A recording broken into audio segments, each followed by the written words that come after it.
In this new era of lo-fi, voxel, and retro, where does Loot River stand in the Souls-like arena?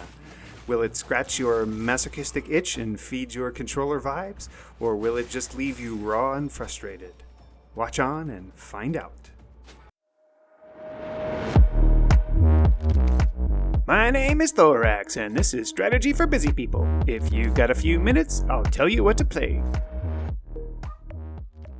I've not had good luck with soulslikes over the years. In a way, they're really just a derivation of combo-based fighting games. I decided to look at Loot River by straka.studio, s.r.o, anyway, and put about 20 minutes into the game.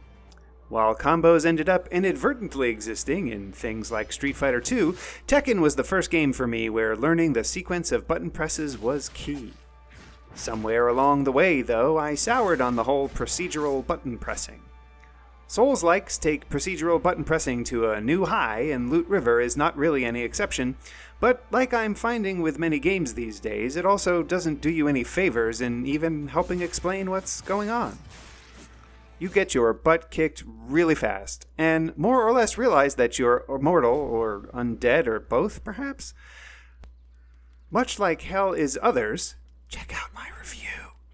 This dark and twisted world has you reliving the same day, maybe, over and over again.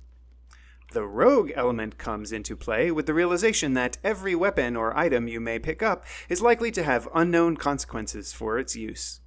Every new enemy you encounter will have some strange ability or motion pattern, and you're going to die. A lot. The game has the traditional D&G RPG tropes where you can power up your character in Dex, Int, Stir, etc. after gaining some experience. There are 2 forms of money that can be collected, but they also end up being lost when you die. It seems like unlocking a weapon at the vendor will give it the chance of cropping up in your travels, but there didn't appear to be a way to change your starting equipped weapon at all, or even figure out how the different weapons work unless you happen to pick them up along the way. If you were really into Salt and Sanctuary, which I wasn't, you will probably find this game interesting. But if you are really into Souls-likes, where you're going to try to perfect your run through a level, watch out. Every new life results in a new procedurally generated arena that you have to take a pass through. It's also unclear, as you clear different stages, whether or not death means starting over from the very first stage or not. The most interesting mechanic in the game is the Tetris-like motion of platforms on the water. You can use the motion of a platform to try to pick off enemies from a pack so that you can more easily extinguish them. The platforms have literal puzzle piece shapes, and occasionally figuring out how to maneuver a platform around to reach the desired destination is important.